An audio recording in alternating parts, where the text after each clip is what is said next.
వర్గల్ గ్రామ ప్రజలందరూ మీ ఇంటి బిడ్డగా ఆశీర్వదించండి. గ్రామ అభివృద్ధి బాధ్యత నాది. మీ గ్రామ బిడ్డగా మీ ముందుకొస్తున్నా అని వర్గల్ గ్రామ బీజేపీ సర్పంచ్ అభ్యర్థి పసుల రజిత రమేష్ అన్నారు. వర్గల్ గ్రామ సేవకుడిగా మీ కుటుంబంలో మీ బిడ్డగా అందరికీ అండగా ఉంటూ పనిచేస్తానని వారు పేర్కొన్నారు. గురువారం ఎన్నికల ప్రచారంలో బీజేపీ పార్టీ అభ్యర్థి పసుల రజిత రమేష్ బ్యాట్ గుర్తుకు ఓటు వేసి గెలిపించాలని ప్రజలను కోరారు. ఈ సందర్భంగా వారు మాట్లాడుతూ గ్రామ ప్రజలే నాకు శ్రీరామ రక్ష అని చెప్పారు. నా గ్రామ ప్రజల కోసం నిరంతరం కష్టపడుతూ ప్రజలకు ఆపదలో కూడా అండగా ఉంటూ ప్రజల కష్టాలను నా కష్టాలుగా భావించి వారి కోసం పనిచేస్తానని పేర్కొన్నారు. గ్రామ ప్రజల్లో నేను మీలో ఒక్కడిగా ఉండి బాధ్యతగా పనిచేసి పెడతానని ప్రజలకు సూచించారు.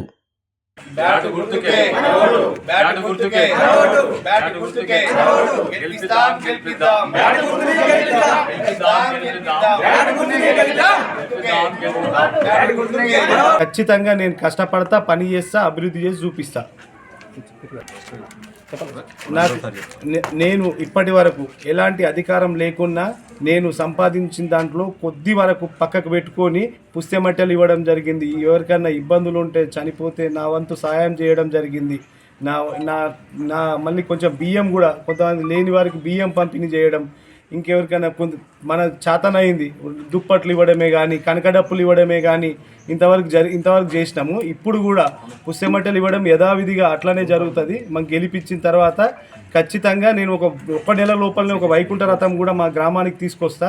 అట్లనే పారిశుద్ధ్య వాటర్ సమస్య కానీ, రోడ్లు ఊడవడంలో సమస్యలు కానీ, ఏ సమస్యలు ఉన్నా వెంబడే చర్య తీసుకుంటా. వీధి దీపాలు కానీ, మా ఊర్లో ఇప్పుడు కోతులు ఉన్నాయి, కోతుల సమస్య చాలా ఉంది. అది కూడా ఇమ్మీడియట్గా కోతులు కూడా మేము దాన్ని కోతులు పట్టుకెళ్ళే వాళ్ళని కూడా పిలిపించి అవి కూడా నా సొంత డబ్బులతో కూడా కుక్కలది కానీ కోతులది కానీ నా సొంత డబ్బులతో చేపిస్తా.